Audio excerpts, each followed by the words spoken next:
ఎన్నికల ముందు పలు కీలక హామీలు ఇచ్చిన ఎన్డీఏ కూటమి అధికారంలోకి వచ్చాక వాటి అమలు దిశగా ముందుకు సాగుతుంది. ఈ క్రమంలో తాజాగా మరో హామీకి సంబంధించి చంద్రబాబు సర్కార్ కీలక నిర్ణయం తీసుకుంది.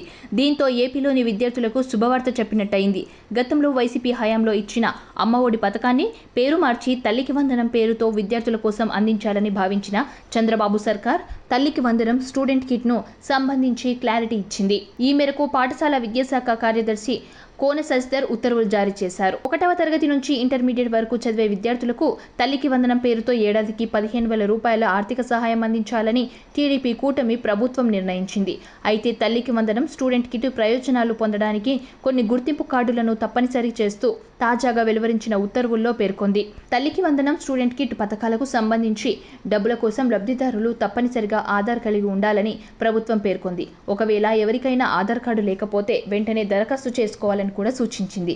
విద్యాశాఖ ద్వారా ఆధార్ నమోదు చేసుకునేందుకు అవకాశం కల్పించారని పేర్కొంది. అయితే ఆధార్ వచ్చే వరకు 10 రకాల పత్రాలను పరిగణలోకి తీసుకుంటామని ప్రభుత్వం పేర్కొంది.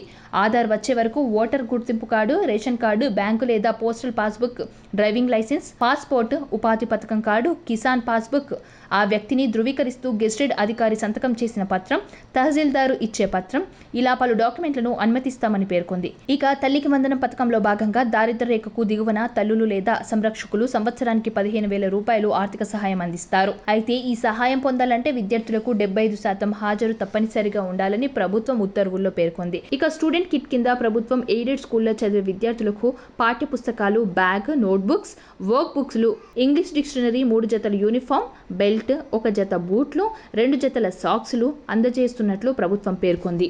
సబ్స్క్రైబ్ చేయండి. Please do subscribe to. Please like, share and subscribe to top Telugu TV. Top Telugu TV.